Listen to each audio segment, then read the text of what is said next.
Shalom dan salam sejahtera kepada seluruh jemaat yang dikasihi dalam Tuhan. Pihak gereja ingin memaklumkan jadual pelayanan bagi minggu ini dan minggu hadapan.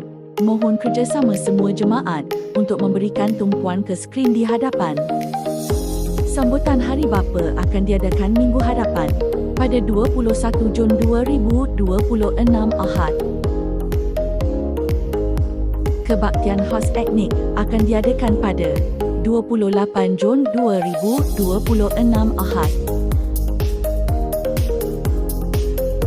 Kebaktian Kekal Gunung Murud akan diadakan pada 17 hingga 19 Julai 2026 bertempat di Bakelalan.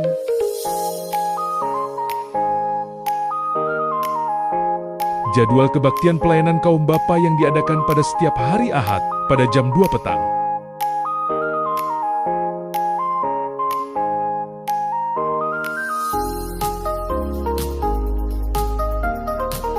Jadual kebaktian pelayanan kaum wanita yang diadakan pada setiap hari Ahad pada jam 2 petang.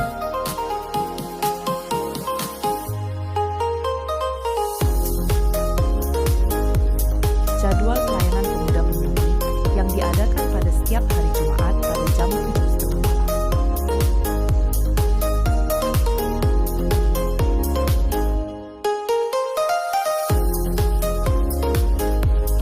Berikut adalah jadual kebaktian konsil yang diadakan pada setiap hari Selasa jam 7 malam.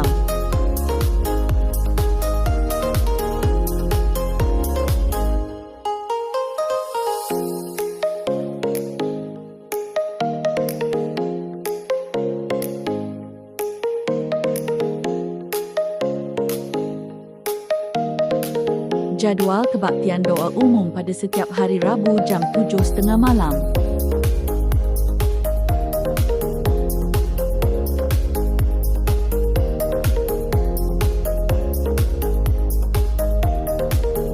Berikut adalah jadual bagi pelayanan Ahad depan pada 21 Jun 2026.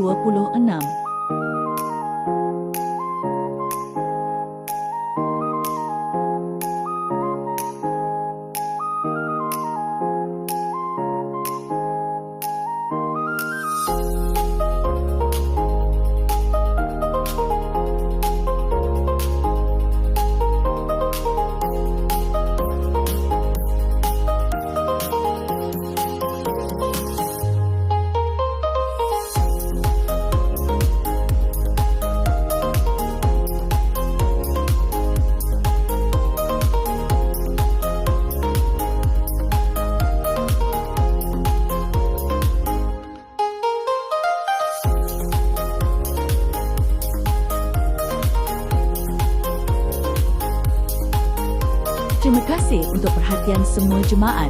Tuhan Yesus memberkati. Jumpa anda minggu hadapan.